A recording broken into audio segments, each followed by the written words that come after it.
کل دوپہر میں جب یہ آڈیو لیک ہوئی تو میں نے جب وہ آڈیو سنی تو مجھے امیڈیٹلی احساس ہوا کہ یہ کس مقصد کے لیے یہ لیک ہوئی ہے. وجہ یہ تھی کہ میں پچھلے 4 ماہ سے خان صاحب کی جو جے آئی ٹی بنی تھی، خان صاحب پہ جو قاتلانہ حملہ ہوا تھا، اس جے آئی ٹی کو فالو اپ میں کر رہی تھی، اور خاص طور پہ جو اینٹی ٹیررسٹ کورٹ ہے گجرانوالہ کا، اس میں فالو اپ کر رہی تھی. اور یہ میں نے جب دیکھا کہ یہ کیوں کیا گیا ہے، وہ اس لیے کیا گیا کہ ہمارے جے آئی ٹی کا جب بنا تو اس کا کنوینر جو تھے یہ ڈوگر صاحب تھے، جو سی سی پی او تھے اس وقت. اور انہوں نے، ڈوگر صاحب نے یہ بات انکشاف کر دی تھی حکومت کے سامنے کہ اس میں 3 لوگ ملوث ہیں. یعنی جو اسیسنیشن اٹیمپٹ ہے خان صاحب کے اوپر، وہ باقاعدہ ایک آرکسٹریٹڈ اٹیمپٹ تھی. اور انہوں نے کہا کہ امپورٹنٹ چیز ہے کہ انہوں نے بتایا کہ ایک بندہ نہیں، اس میں 3 لوگ کم سے کم ملوث تھے، اور ان کا ایویڈنس انہوں نے کورٹ کو دے دیا تھا. اور اس کے بعد جو پتا چلا وہ یہ ہے کہ افسروں کو بلیک میل کیا گیا.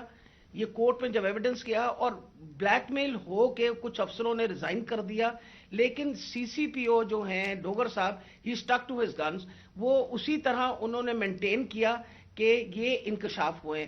یہ تو ساری باتیں میرے سامنے تب آئیں کہ جب ہم اے ٹی سی میں گئے، یہ جو گجرانوالہ کا کورٹ ہے، تو ایویڈنس جو خان صاحب کا یہ انویسٹیگیشن کا ایویڈنس ہے وہ آنے دیتے ہی نہیں تھے. اور اس کا حوالہ، یعنی جب سی سی او پی کو ہٹایا تو ڈی جی اینٹی کرپشن کو دے دیا گیا. جو چیف انویسٹیگیٹنگ آفیسر تھا، جس کا نام انور شاہ صاحب تھے، ان کو انہوں نے پہلے کیا کیا کہ اس کو او ایس ٹی کر دیا، اور اس کے بعد جو ڈی جی تھا اس نے سارا ریکارڈ جو ہے اس کو سیل کر دیا اور تالا لگا دیا. ہم نے جب بار بار کہا کورٹ کو کہ جی یہ ہمیں ایویڈنس چاہیے، جو سارا ایویڈنس منگوائیں، تو پہلی دفعہ جو سیکنڈ ہیئرنگ تھی اس میں انہوں نے آ کے کہا کہ جی ڈی جی بدل دیا گیا ہے، اور یہ چٹھا صاحب کو لگا دیا گیا نیا ڈی جی اینٹی کرپشن، جو کہ ثناء اللہ کا رائٹ ہینڈ مین ہے، اور اب وہ ریکارڈ دے گا. اس کے اوپر جج صاحب نے غصہ کھایا اور انہوں نے کہا کہ میں اب اپنے پروسیکیوٹنگ آفیسرز بھیجوں گا. انہوں نے اپنے پروسیکیوٹنگ آفیسرز بھیجے، اور پروسیکیوٹنگ آفیسرز نے جب وہ کمرہ کھلا اور تالا کھلا تو دیکھا گیا کہ ایویڈنس سارا غائب ہو چکا ہے، اور چند صفحے، 11 صفحے رہ گئے تھے اس سارے ایویڈنس کے، باقی سارا کچھ چوری ہو گیا. اور یہ بات کا انکشاف خود ہی ڈی جی نے بھی کیا اور اعلان بھی کر دیا کہ اب میں اس کے اوپر انکوائری کروں گا. یعنی خود ہی چور اور خود ہی منصف بننے کی ارادے سے. میرے لیے یہ ایک اتنا بڑا ہمارے لیے سانحہ تھا کہ سارا ایویڈنس جو ہے اس کو انہوں نے خرد برد کر دیا.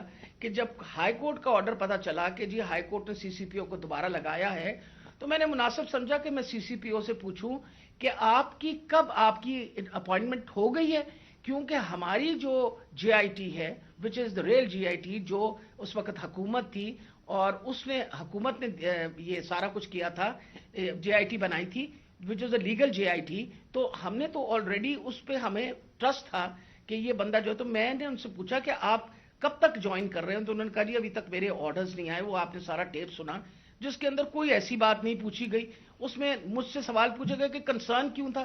ارے بھائی مجھے کنسرن نہیں ہوگا تو کیوں نہیں کنسرن ہوگا؟ وجہ یہ ہے کہ خان صاحب کے اوپر قاتلانہ حملہ ہوا، خان صاحب کی ساری جو انویسٹیگیشن ہے ان کے آپ نے بندے بھی غائب کر دیے، اس کے بعد جن لوگ جو ایویڈنس ہے اس کو بھی غائب کر رہے ہیں آپ.